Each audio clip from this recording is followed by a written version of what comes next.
নমস্কার, আমি রাশি। চোখ রাখছি প্রাইম নিউজে। চোরাইবাড়ি পরিসর বৃদ্ধি নিয়ে কথা হয়েছে আসামের মুখ্যমন্ত্রী হেমন্ত বিশ্ব শর্মার সঙ্গে। একই সাথে কথা হয়েছে ত্রিপুরার বিদ্যুৎ বাণিজ্য নিয়েও।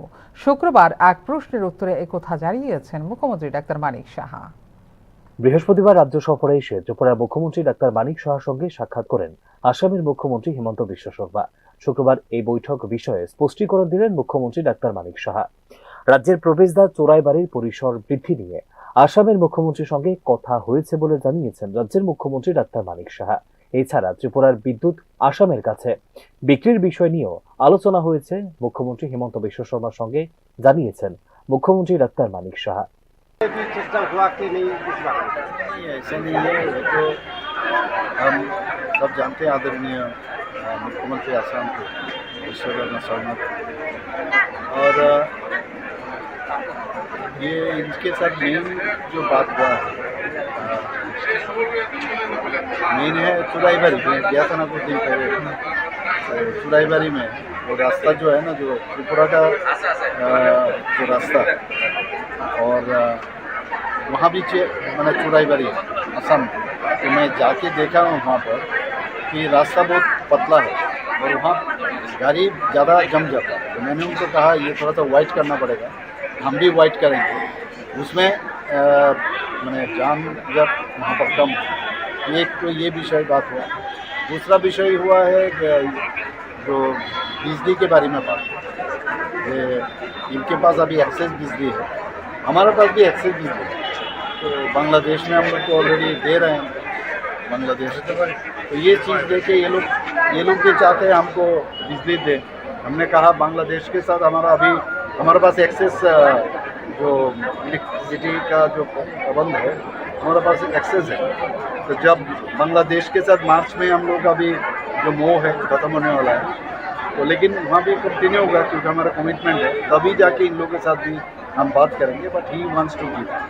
तो ये सब चीज़ बात हुआ है। और बाकी नॉर्मल जो बात होता है, कैसे हैं, कैसा त्रिपुरा चल रहा है, हम भी पूछे। এডিসি নির্বাচন নিয়ে হেমন্ত বিশ্ব শর্মার সঙ্গে কোনো আলোচনা হয়নি বলে জানিয়েছেন মুখ্যমন্ত্রী ডাক্তার মানিক সাহা। তীব্রমতার সঙ্গে আন্তরিকতা রয়েছে, তবে এই ক্ষেত্রে সরকারের স্ট্যান্ড পরিষ্কার, জানিয়েছেন मुख्यमंत्री डॉक्टर मानिक साहा। कैसा है वही चीज़ एडीसी इलेक्शन लेके कुछ बातचीत हुआ है के लिए कोई रणनीति बना, ये सब चीज़ है। স্যার, মথা নেতৃত্ব কালকে বলেছে ককবরকের রুমান হরফ চালু নিয়ে আপনি আন্তরিক, কি বলবেন? একজনের সাথে কথা বললে এটার মধ্যে আন্তরিক যে কেউ আসতে পারে, তো কথার মধ্যে আন্তরিকতা থাকা উচিত, ঠিক না?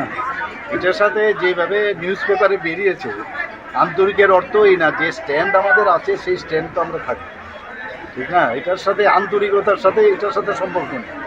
হ্যাঁ, কিন্তু মানে সেটাকে আমি দেখলাম নিউজ পেপারে একটু অন্যভাবে, কিন্তু আমাদের অ্যালায়েন্স পার্টনার, ওদের সাথে আন্তরিকতার সাথেই কথা বলবো। ওই আন্তরিকতার সাথে কথা বলার সাথে যেন এটা মানে না মিলিয়ে ফেলে, এটা আরেক জিনিস। আপনার সাথে তো মিটিং হয়েছে, কি কথাবার্তা হয়েছে? মিটিং না, ওনারা এসছেন, আমাকে একটা ওনাদের দাদু সনস আমার কাছে রেখেছে এই স্ক্রিপ্টের বিষয়। তো আমি আমার যে স্ট্যান্ড আগে আছে, আমি সেই স্ট্যান্ড ওনাদেরকে জানিয়েছে, ওইটাই আন্তরিকভাবে কথা হয়েছে। স্যার, আরেকটা কথা স্যার, ত্রিপুরার প্রবেশদ্বার চোরাইবাড়ির পরিসর বৃদ্ধি নিয়ে আসামের মুখ্যমন্ত্রীর সঙ্গে আলোচনা করা হবে বলে ইতিপূর্বে জানিয়েছিলেন মুখ্যমন্ত্রী ডাক্তার মানিক সাহা। সেই মতো এই ইস্যুটিকে বৃহস্পতিবারের বৈঠকে হেমন্ত বিশ্ব শর্মার সামনে তুলে ধরেন মুখ্যমন্ত্রী ডাক্তার মানিক সাহা।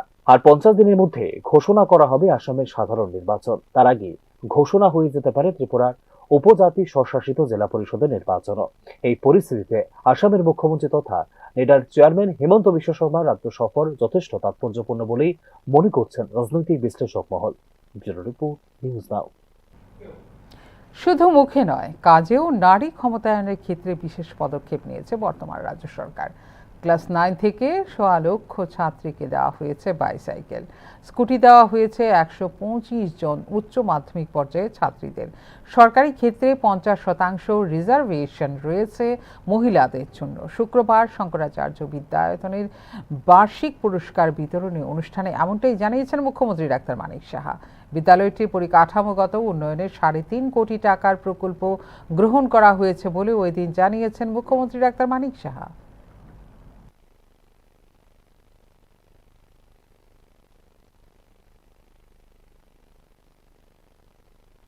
পপুলেশনের 50% মহিলারা।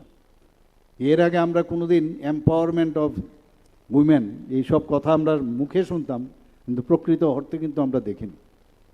আজকে ত্রিপুরাতে আমাদের যারা মেয়েরা আছেন ক্লাস 9-এ যারা পড়ে, তাদেরকে আমরা বাইসাইকেল আমরা দিচ্ছি।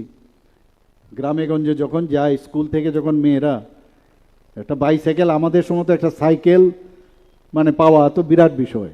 বিনা পয়সায় আমরা একটা সাইকেল প্রতিটা প্রায় 1 থেকে 1.25 লক্ষ যারা মেয়েরা আছেন স্কুলের ক্লাস 9-এর, তাদেরকে আমরা দিচ্ছি। আমরা যারা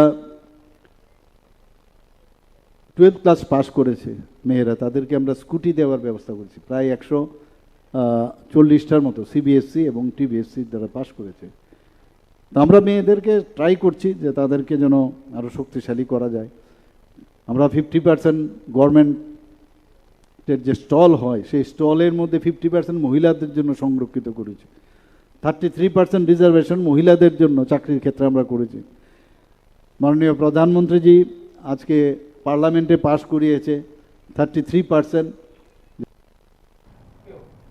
ভারতীয় জনতা পার্টির জাতীয় সভাপতি নির্বাচন ঘিরে রাজনৈতিক মহলে শুরু হয়েছে নতুন করে আলোচনা। আসন্ন 20 জানুয়ারি অনুষ্ঠিত হতে চলা এই নির্বাচন শুধু একটি সাংগঠনিক প্রক্রিয়া নয়, বরং দেখা হচ্ছে বিজেপির ভবিষ্যৎ নেতৃত্ব ও রাজনৈতিক দিশার প্রতিফলন হিসেবেই। বর্তমান ভারপ্রাপ্ত সভাপতি নীতিন নবীনের সম্ভাব্য উত্থান দলের নেতৃত্বে প্রজন্মগত পরিবর্তনে ইঙ্গিত দিচ্ছে। তরুণ নেতৃত্বকে সামনে এনে আগামী দিনের নির্বাচনী লড়াইয়ে নতুন বার্তা দিতে চাইছে বিজেপি। বিজেপির নতুন সর্বভারতীয় সভাপতি নির্বাচন হতে চলেছে আগামী 20 জানুয়ারি। দলীয় বিজ্ঞপ্তি অনুযায়ী 19 জানুয়ারি মনোনয়ন জমা ও প্রত্যাহারের প্রক্রিয়া সম্পূর্ণ হবে এবং প্রয়োজনে 20 জানুয়ারি ভোট গ্রহণের মাধ্যমে নতুন সভাপতির নাম ঘোষণা করা হবে। যদিও নির্বাচন প্রক্রিয়া আনুষ্ঠানিক, তবে রাজনৈতিক মহলে প্রায় নিশ্চিত বলেই ধরা হচ্ছে যে বিনা প্রতিদ্বন্দ্বিতায় এই গুরুত্বপূর্ণ পদে অধিষ্ঠিত হতে চলেছেন বর্তমান ভারপ্রাপ্ত সভাপতি নীতিন নবীন। নীতিন নবীনের সম্ভাব্য নির্বাচন শুধুমাত্র একটি নেতৃত্ব পরিবর্তনের ঘটনা নয়, বরং এটি বহন করছে বিজেপির ভবিষ্যৎ রাজনৈতিক কৌশলের স্পষ্ট ইঙ্গিত। 45 বছর বয়সী নীতিন সভাপতি হলে তিনি হবেন দলের ইতিহাসে সবচেয়ে কম বয়সী জাতীয় সভাপতি। এতে বিজেপির নেতৃত্বে প্রজন্মগত পরিবর্তনের সূচনা ঘটবে বলে মনে করছে রাজনৈতিক বিশ্লেষকরা। 2020 সালে জেপি নাড্ডা জাতীয় সভাপতি হিসেবে দায়িত্ব গ্রহণ করেন এবং 2024 সালে তাঁর মেয়াদ শেষ হলেও কেন্দ্রীয় মন্ত্রিসভার গুরুত্বপূর্ণ দায়িত্ব, বিশেষত স্বাস্থ্য মন্ত্রণালয়ের দায়িত্বে থাকায় একাধিকবার বৃদ্ধি করা হয় তাঁর মেয়াদ। এই প্রেক্ষাপটে নীতিন নবীনের উত্থান দলীয় সংগঠনের নতুন ভারসাম্য তৈরি করবে বলেই ধারণা বিশ্লেষক মহলের। নীতিন নবীনকে ইতিমধ্যেই জাতীয় কার্যকরী সভাপতি হিসেবে দায়িত্ব দেওয়া হয়েছে, যা তাঁর উপর দলের শীর্ষ নেতৃত্বের অবস্থার প্রতিফলন। দলীয় সূত্র অনুযায়ী তার নেতৃত্বে সাংগঠনিক পুনর্গঠনের পথে হাঁটবে বিজেপি, যেখানে প্রায় 80% তরুণ নেতাকে গুরুত্বপূর্ণ দায়িত্ব দেওয়ার পরিকল্পনা রয়েছে দলের। সাধারণ সম্পাদক এবং ভবিষ্যতে মন্ত্রিত্বের ক্ষেত্রেও 50 বছরের নিচে নেতাদের দেওয়া হতে পারে অগ্রাধিকার। আগামী বছর 5টি রাজ্যে বিধানসভা নির্বাচন অনুষ্ঠিত হওয়ার কথা, ফলে এখনই সংগঠনকে শক্তিশালী ও গতিশীল করে তোলাই বিজেপির মূল লক্ষ্য। রাজনৈতিক পর্যবেক্ষকদের মতে তরুণ নেতৃত্বকে সামনে এনে একদিকে যেমন ভোট ব্যাংকে নতুন বার্তা দিতে চাইছে বিজেপি, অন্যদিকে দীর্ঘমেয়াদী নেতৃত্ব গড়ে তোলার রূপরেখাও তৈরি করছে দল। সব মিলিয়ে নীতিন নবীনের সম্ভাব্য জাতীয় সভাপতি নির্বাচন একটি গুরুত্বপূর্ণ মোড় হিসেবে বিবেচিত হচ্ছে বিজেপির সংগঠন ও রাজনৈতিক কৌশলে। এটি শুধুমাত্র ব্যক্তি পরিবর্তন নয়, বরং দলীয় রাজনীতিতে প্রজন্মগত রূপান্তরের সূচনা বলে মনে করছেন বিশ্লেষকরা। Bureau report, news now. MNREGA বাস্তবায়নে 2020 সালে গোটা দেশে দ্বিতীয় স্থানে ছিল ত্রিপুরা।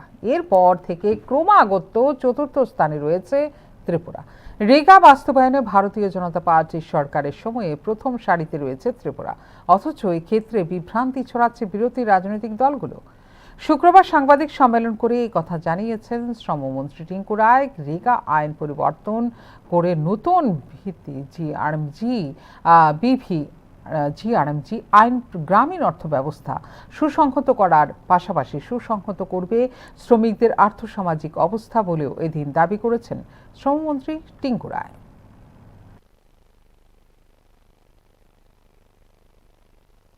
গোটা দেশে যে মনরেগা কাজ হয়েছে আমরা দ্বিতীয় পজিশনে ছিলাম, অর্থাৎ আমরা সেকেন্ড প্রাইজ পেয়েছি। গোটা দেশের মধ্যে সেকেন্ড প্রাইজ ছিল আমাদের 2020-21-এ। 2021-22 আমরা থার্ড ছিলাম, 2022-23 আমরা ফোর্থ ছিলাম, 2023-24 আমরা ফোর্থ ছিলাম। এগুলো বলার উদ্দেশ্য হলো যে এরা যে মিথ্যা কথাগুলো বলে এগুলো যেন মানুষের সামনে আপনারা সঠিক তথ্যগুলো তুলে ধরতে পারেন। আমি ডাটা নিয়ে বলছি, এগুলো আমাদের রাজ্য সরকারের সাইডে আপনারা পেয়ে যাবেন, ভারত সরকারের মনরেগা সাইডে আপনারা পেয়ে যাবেন। সেই ডাটা অনুসারে আমি বলছি যে এগুলো কমিউনিস্টের নেতারা, গরিব মানুষ, আমাদের শ্রমজীবী মানুষ যারা গ্রামীণ এলাকায় বসবাস করে তাদেরকে বিভ্রান্ত করে। দেখুন তাদেরকে তো মানুষ সারা দেশ জুড়ে বর্জন করছে। সেই কমিউনিস্ট কংগ্রেসকে দেখছেন একটা নির্বাচনের পর একটা নির্বাচনে তাদেরকে বর্জন করছে, তাদের কাছে কোনো ইস্যু নেই। তারা এই ছোট ছোট বিষয়গুলো নিয়ে কেন্দ্রে যখন পার্লামেন্টে এই বিষয়গুলো তো তারা সেখানে বলতে পারেনি, পার্লামেন্টে বিলটা পাস হয়েছে সেখানে তারা সেভাবে বলতে পারেনি তারা মনরেগার পক্ষে। যেখানে বিকশিত ভারত এই যে জি রামজি কানুনটা এসে সেখানে প্রায় পুরো দিন চর্চা হয়েছে, সেই বিষয়গুলোর উপরে একদম স্পষ্টতার সঙ্গে বলা হয়েছে। তো এখন কি করছে, গ্রামীণ মানুষকে গিয়ে বিভ্রান্ত করার চেষ্টা করছে। যাই হোক, এর জন্য আজকে আমাদের এই প্রেসের যারা বন্ধুরা আছেন আপনাদেরকে ডাকা হয়েছে, আপনাদের সামনে এই কথাগুলো। পূর্বোত্তর ভারতের বিমান যোগাযোগ ব্যবস্থা ফের অশনি সংকেত। আগরতলা গুয়াহাটি রুটে উড়ান সংখ্যা ব্যাপকভাবে কমিয়ে দেওয়ার সিদ্ধান্ত নিল আকাশা এয়ার। এই সিদ্ধান্ত শুধু একটি বাণিজ্যিক পদক্ষেপ নয়, বরং গোটা অঞ্চলে যাত্রী পরিষেবা, ভাড়ার কাঠামো এবং কেন্দ্রীয় সরকারি উড়ান নীতির বাস্তবতা নিয়ে তুলে দিচ্ছে গুরুতর প্রশ্ন। আগরতলা থেকে গুয়াহাটি, গুয়াহাটি থেকে বেঙ্গালুরু রুটে আকাশা এয়ারের উড়ান সংখ্যা উল্লেখযোগ্যভাবে কমে যাওয়া সামনে এসেছে পূর্বোত্তর ভারতের বিমান যোগাযোগ ব্যবস্থার এক গভীর সংকটকে। সপ্তাহে 7 দিন পরিষেবা দেওয়া এই রুটে আগামী মাস থেকে মাত্র 2 দিন অর্থাৎ সোমবার ও শুক্রবার বিমান পরিষেবা দেওয়ার সিদ্ধান্ত নিয়েছে আকাশা এয়ার। এর ফলে একসঙ্গে কার্যত 5টি উড়ান কমে যাচ্ছে এই রুটে। এই রুটে আকাশা এয়ার প্রতিদিন 182 আসনের বোয়িং বিমান চালাতো, যা বিপুল সংখ্যক যাত্রী পরিবহনে সহায়ক ছিল। উড়ান হ্রাসের ফলে শুধুমাত্র যাত্রী অসুবিধায় নয়, বরং বাড়ছে আসন সংকট তৈরি হওয়ার আশঙ্কাও। আর এর সরাসরি প্রভাব পড়তে পারে টিকিটের দামের উপর। আগরতলা ও গুয়াহাটি শুধুমাত্র 2টি শহর নয়, বরং পূর্বোত্তরের বিমান যোগাযোগের গুরুত্বপূর্ণ হাব বলে মনে করেন বিশ্লেষকরা। এই 2টি শহরের মধ্যে যাত্রী চলাচলের উপর নির্ভর করে বেঙ্গালুরু, দিল্লি ও কলকাতার মতো মেট্রো শহরের সংযোগ। একটি উড়ান কমলে তার প্রভাব পড়ে পুরো নেটওয়ার্কে, কারণ সাধারণত বিমান যে রুটে আসে ফিরে যায় সেই রুটেই। এই প্রেক্ষাপটে উল্লেখযোগ্য যে গত বছরের অক্টোবর মাসে এই রুট থেকে একটি বিমান প্রত্যাহার করে নিয়েছিল ইন্ডিগো, অর্থাৎ বেসরকারি বিমান সংস্থাগুলি এই সেক্টর থেকে নিজেদের উপস্থিতি কমিয়ে নিচ্ছে ধারাবাহিকভাবে। বাজারে প্রতিযোগিতা কমলে স্বাভাবিকভাবেই ভাড়া বৃদ্ধির প্রবণতা দেখা দেয়, যার খেসারত দিতে হয় যাত্রী সাধারণকে। বর্তমানে আগরতলা ও গুয়াহাটির মধ্যে প্রতিদিন 10টি সরাসরি ফ্লাইট চলাচল করে। এর মধ্যে পরিষেবা দেয় ইন্ডিগো, আকাশা এয়ার এবং এয়ার ইন্ডিয়া এক্সপ্রেস। উড়ান সংখ্যা কমে গেলে যাত্রীদের বিকল্প সীমিত হয়ে পড়বে, বিশেষ করে জরুরি যাত্রা ও চিকিৎসা সংক্রান্ত ভ্রমণের ক্ষেত্রে। এই পরিস্থিতিতে প্রশ্ন উঠছে প্রধানমন্ত্রী ঘোষিত উড়ান প্রকল্পের বাস্তবায়ন নিয়ে। এই প্রকল্পের লক্ষ্য ছিল পূর্বোত্তর সহ প্রত্যন্ত অঞ্চলের বিমান সংযোগ বাড়ানো, কিন্তু বাস্তবে দেখা যাচ্ছে বাণিজ্যিক লাভের অজুহাতে একের পর এক রুটে উড়ান কমিয়ে দিচ্ছে সংস্থাগুলি। সরকার যদি দ্রুত হস্তক্ষেপ না করে তাহলে ভবিষ্যতে এই রুটে আরো উড়ান হ্রাস পাওয়ার আশঙ্কা উড়িয়ে দেওয়া যায় না বলে মনে করছেন সংশ্লিষ্ট মহল। সার্বিকভাবে আগরতলা থেকে গুয়াহাটি, গুয়াহাটি থেকে বেঙ্গালুরু রুটে উড়ান কমানো শুধু একটি বাণিজ্যিক সিদ্ধান্ত নয়, বরং এটি পূর্বোত্তরের বিমান পরিকাঠামো, যাত্রী স্বার্থ এবং সরকারের নীতির কার্যকারিতা নিয়ে তুলে দিচ্ছে একাধিক প্রশ্ন। Bureau report, news now.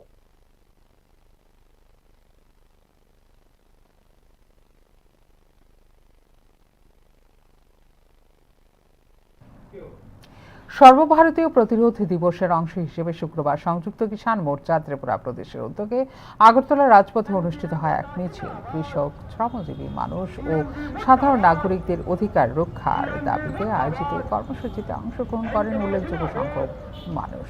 মিছিল থেকে বীজ বিল 2025, বিদ্যুৎ বিল 2025 এবং শ্রম কোড বাতিলের জোরালো দাবি তোলা হয়। সংগঠনের পক্ষ থেকে এই বিল ও আইনগুলি কার্যকর হলে কৃষক, শ্রমিক এবং গ্রামীণ দরিদ্র মানুষের স্বার্থ ক্ষতিগ্রস্ত হবে মারাত্মকভাবে বলে অভিযোগ করে সংগঠন।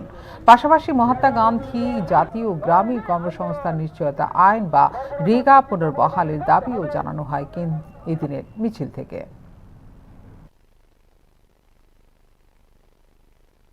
বিজেপি মনে করছে যে গোটা ভারতবর্ষটা যেন তার হাতের তালুতে চলে এসছে এবং তার জন্য জনগণের উপর আক্রমণ নামিয়ে আনার জন্য গত পার্লামেন্টের শীতকালীন অধিবেশনে বীজ বিল এনেছে, যে বীজ বিলের মধ্য দিয়ে আদানির হাতে আমাদের দেশের সমস্ত কৃষি ব্যবস্থাটাকে তুলে দেওয়া এবং কর্পোরেট হাউসের মালিকদের হাতে সমস্ত কিছু তুলে দেওয়ার সিদ্ধান্ত মোদী সরকার গ্রহণ করেই আইন এনেছে।